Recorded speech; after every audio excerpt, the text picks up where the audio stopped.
a pas sauvé par son aisance ni par sa beauté. Il Yesu n'est pas alisema sauvé par sa richesse mais par sa douleur. Frère, accepte la douleur de la prière.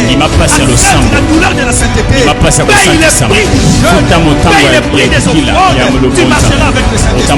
Tu écouteras la voix du Saint-Esprit. Pourquoi tu n'arrives pas à écouter la voix du Saint-Esprit? Parce que tu es superficiel. Tu n'es plus passé. Tu n'es plus passé. Seul ce qui demeure dans la douleur avec le Saint-Esprit.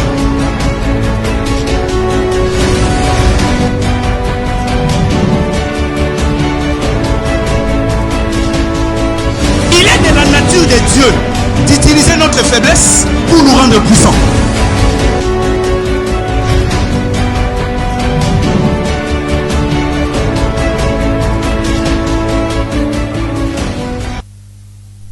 Nous bénissons l'Éternel pour l'opportunité qu'il nous a donnée afin de participer à ces grands rendez-vous avec la parole de Dieu. Car la parole de Dieu crée toutes choses. La parole de Dieu engendre toutes choses. Aujourd'hui, par la grâce du Saint-Esprit, nous allons parler à propos du péché et de ses conséquences. Nous allons d'abord prier. Seigneur, nous nous remettons entre tes mains. Laisse que ta grâce et ton onction nous accompagnent dans les noms puissants de Jésus-Christ. Nous allons lire dans le livre des Romains, chapitre 8, le premier verset et le second verset. La Bible dit: il n'y a donc maintenant aucune condamnation pour ceux qui sont en Jésus-Christ. En effet, la loi de l'esprit de vie en Jésus-Christ, m'a affranchi de la loi du péché et de la mort. Bien-aimés, nous étions condamnés à cause du péché, suite à la désobéissance de notre premier ancêtre à la personne d'Adam. Nous étions condamnés dans le péché et dans la mort. Mais la Bible déclare: il n'y a maintenant donc aucune condamnation pour nous qui sommes en Jésus-Christ. Car la loi de l'esprit de vie en Jésus nous a affranchis de la loi du péché et de la mort. Lorsque nous recevons Jésus comme notre Seigneur et Sauveur, le Seigneur Jésus-Christ vient établir sa loi à nous.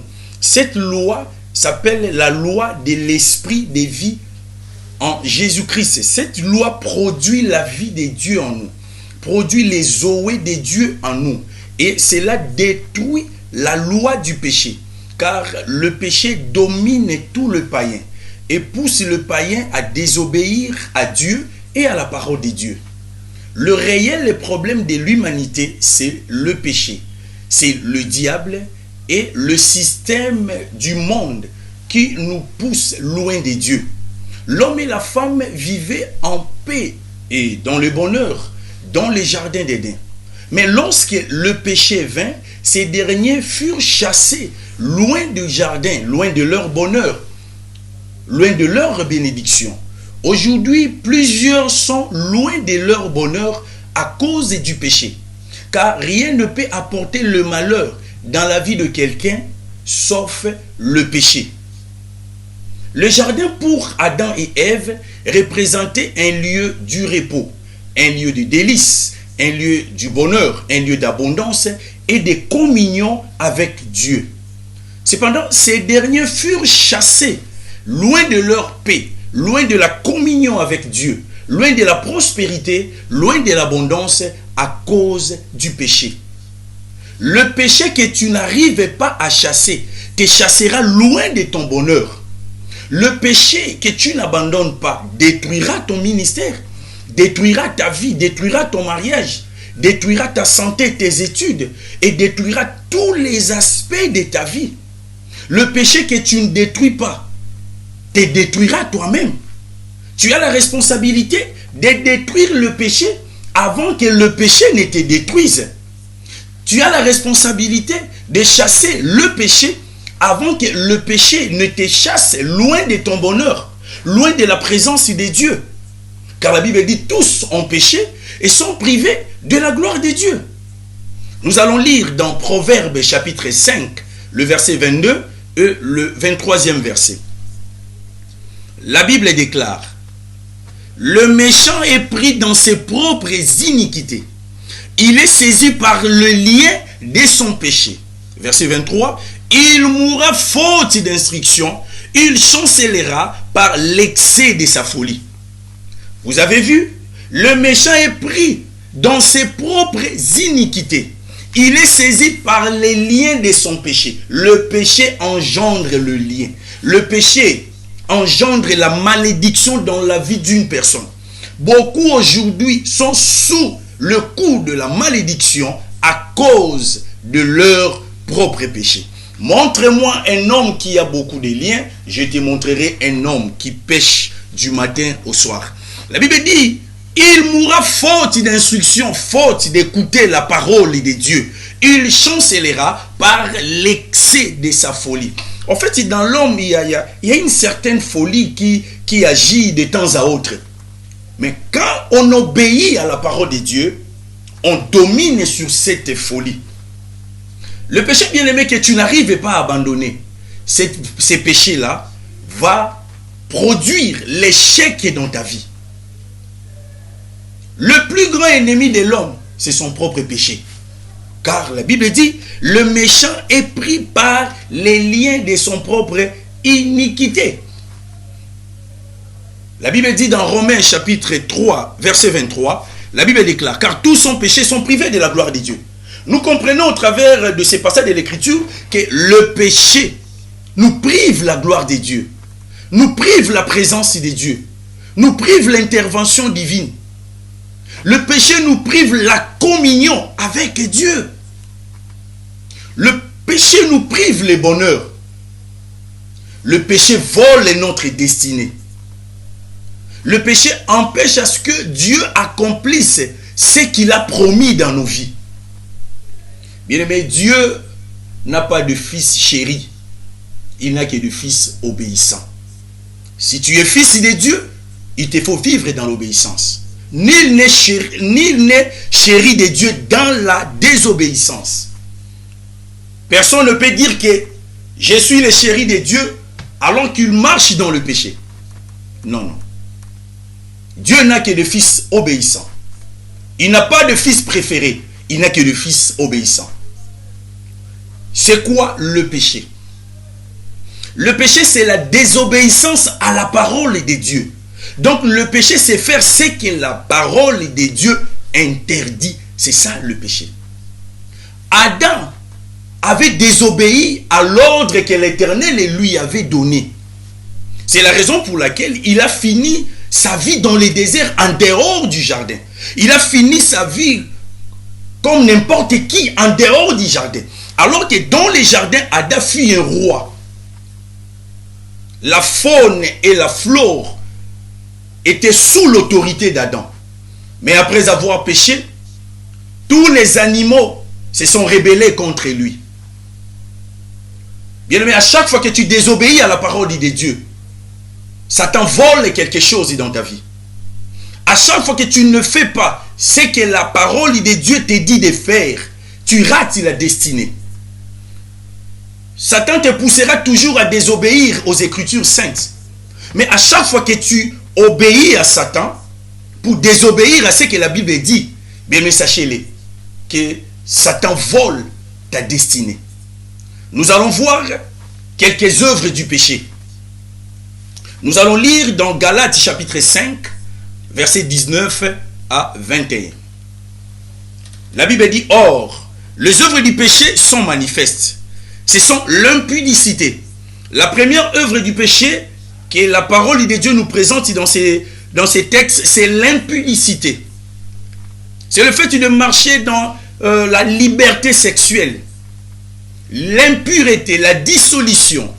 Le 20e verset, l'idolâtrie, la magie, les inimitiés, le querelle, les jalousies, les animosités, les disputes, les divisions, les sectes. Le verset 21, l'envie, l'ivrognerie, les excès des tables. Et les choses semblables. La Bible dit, et les choses semblables, parce que la liste n'est pas exhaustive. Écoutez la fin du verset. Je vous dis d'avance, comme je l'ai déjà dit, que ceux qui commettent de telles choses n'hériteront point les royaumes de Dieu. C'est-à-dire, le péché te vole ta destinée spirituelle. Quand tu désobéis à la parole de Dieu, Cette désobéissance va t'éloigner loin de Dieu, loin de ton jardin, loin de ton bonheur.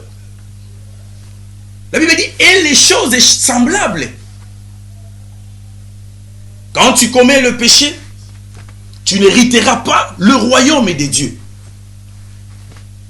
Tous ceux qui marchent dans l'impureté, dans la dissolution, dans l'idolâtrie, dans la magie ou la sorcellerie, dans les inimitiés, dans les querelles et les jalousies, dans l'impudicité, les animosités, dans l'ivrognerie, l'envie, dans les excès des tables, ainsi que des choses semblables, ces hommes-là ou ces personnes-là n'hériteront point le royaume des dieux. Car rien ne peut détruire la vie de l'homme plus que le péché. Écoutez bien aimés, le péché rend l'homme esclave. Le péché apporte la mort. Le péché est la source de tous les malheurs de l'humanité. Le péché avilit l'homme. À chaque fois que tu désobéis à ce que la parole de Dieu te dit, tu deviens esclave du péché. Ceux qui vivent dans la liberté sexuelle sont les esclaves du péché. Ceux qui vivent dans l'impureté au niveau de leurs pensées sont les esclaves du péché. Ceux qui vivent dans l'ivrognerie sont les esclaves du péché. Ceux qui vivent dans l'envie sont les esclaves du péché. Le péché apporte la honte, détruit la joie et la paix sociale. Le péché détruit tout ce qui constitue le bonheur de l'homme. Bien-aimé, le péché n'a pas d'amis. Le péché n'est pas ton ami, c'est ton ennemi. Ne fais pas du péché ton ami. Il nous faut obéir à la parole de Dieu. Parce que la désobéissance à la parole de Dieu nous apporte le malheur. Donne aux sorciers sur notre vie. Donne la domination aux occultistes sur nous. Nous bénissons l'Éternel pour la parole d'aujourd'hui. Le péché, c'est la maladie cardiaque de la vie. Et d'aucuns ignorent que la maladie de cœur est les raccourcis les plus sûrs vers la mort. Le péché détruira ta vie, bien-aimé. Le péché, c'est le cancer de la destinée. Le péché est plus mortel que coronavirus. Car Covid-19 peut détruire seulement le corps. Mais le virus du péché détruit l'esprit et le corps. Le péché t'enlève le bonheur et amène la honte dans ta vie. Le péché te rend esclave de cette vie. Le péché détruit la vie. Ceux qui vivent dans l'impudicité, ceux qui vivent dans des divisions, dans des querelles, sont esclaves du péché. Mais aujourd'hui, l'Éternel est venu avec la parole au travers de son serviteur que je suis pour te libérer. Pour te libérer du trou du péché. Pour amener la vie en toi. Car il n'y a maintenant donc aucune condamnation pour ceux qui sont unis en Jésus-Christ. Car la loi de l'esprit de vie en Jésus nous a affranchis de la loi du péché et de la mort. Nous allons lire dans Romains chapitre 6, le verset 23. Pour répondre à cette question, quel est l'antidote du péché? Quel est l'antidote du péché? La solution, soit le remède au péché. La Bible dit, car le salaire du péché, c'est la mort. Mais le don gratuit de Dieu, c'est la vie éternelle en Jésus-Christ, notre Seigneur. Donc, le péché apporte la mort, c'est-à-dire l'enfer. Le péché fait de nous candidats de l'enfer.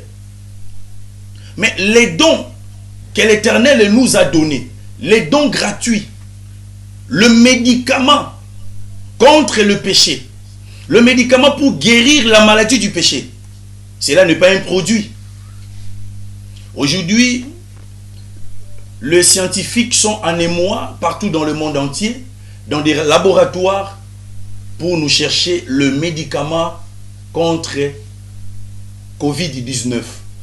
Mais le ciel a déjà trouvé le médicament contre le péché. Et cela n'est pas un produit, c'est une personne, c'est un homme, c'est Jésus-Christ de Nazareth.